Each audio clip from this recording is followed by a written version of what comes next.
Namaskar. Today we will discuss girls in the teenage years. Teenage, as we saw in the last episode, is a difficult time, and for girls it is even worse. One has to cope with one's physical changes, others' attitudes, and all kinds of new restrictions which can be extremely distressing. During a Vedic period, a woman had a more superior position than that of a man. People really respected and revered the woman, and they referred to her as Ma and Shakti, and but later men used women for their comfort, for their enjoyment.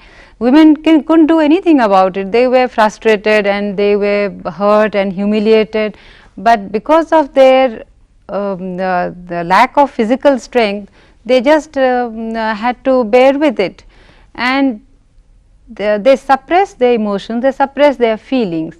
Whereas the women, when they suppress their feelings and they have all these thoughts and their experiences, their feelings, they go deep into their psyche, and when they bear children later during their pregnancy, their thoughts affect their children, and even afterwards till the age of 7, when the children operate from their subconscious level, even at that time the mother's emotions and mother's feelings, they affect the children, and that could be one of the reasons why the world is what it is today.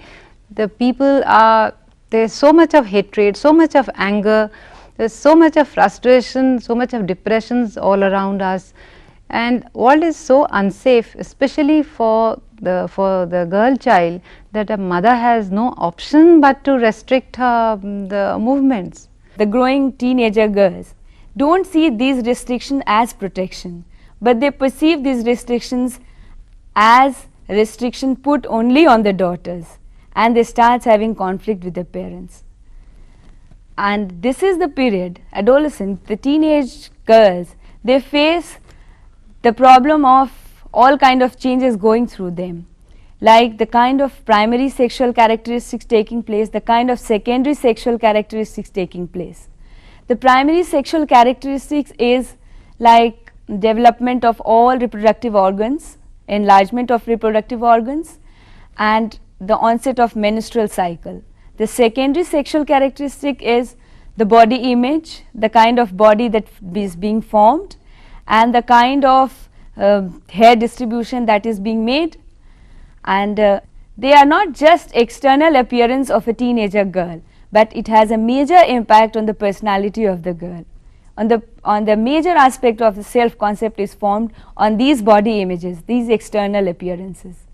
So all the parents, especially the mother, should explain everything to the girl child, because the girl child, the teenager girl who is growing up, is very prone, because this change, the concept of everything is changing in the society, the concept of sex education is also changing. But it is very sad that the girls are becoming sexually active, but they are unaware of the onset of and the risk period of conception. Even if they avoid conception, they don't know the high risk of venereal diseases that they will get.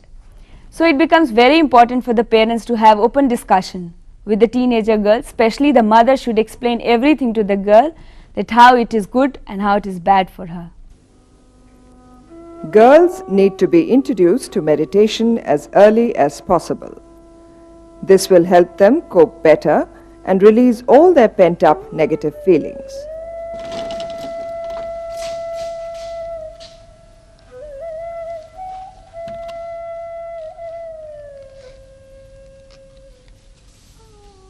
Adolescent girls also suffer from some very distressing physical problems.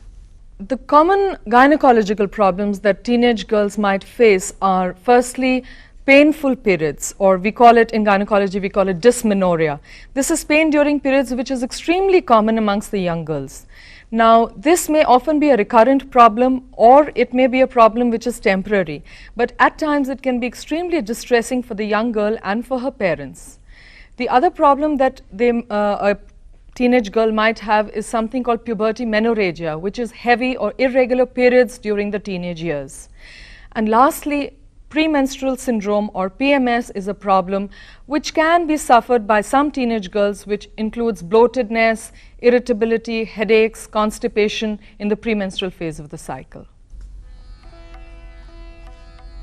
The recommended exercises are double leg rotation, leg lock, double leg lock, double cycling, Naukasana, Vyagrasana, Dhanur Akarshan, Dhanu, Sarvangasana, Matsyasana, Paschima Uttana Asana, and Chakrasana.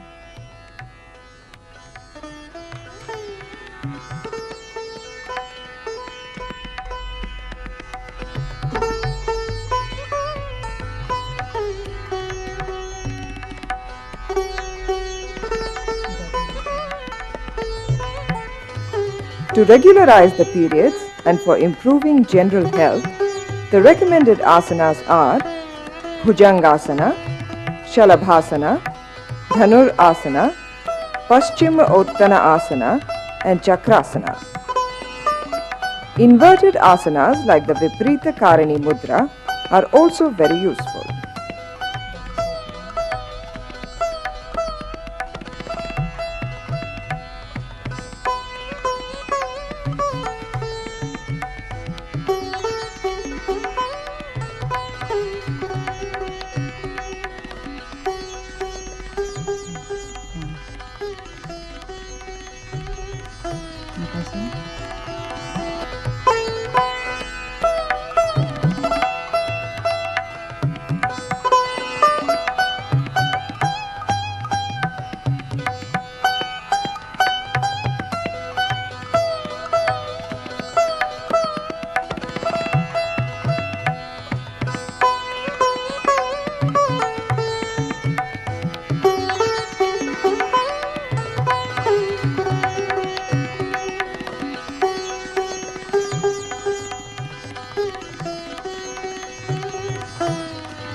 For dysmenorrhea, Shashankasana, Vyagrasana, and abdominal breathing during Shavasana is very effective.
What is the minimum age at which children can start yoga?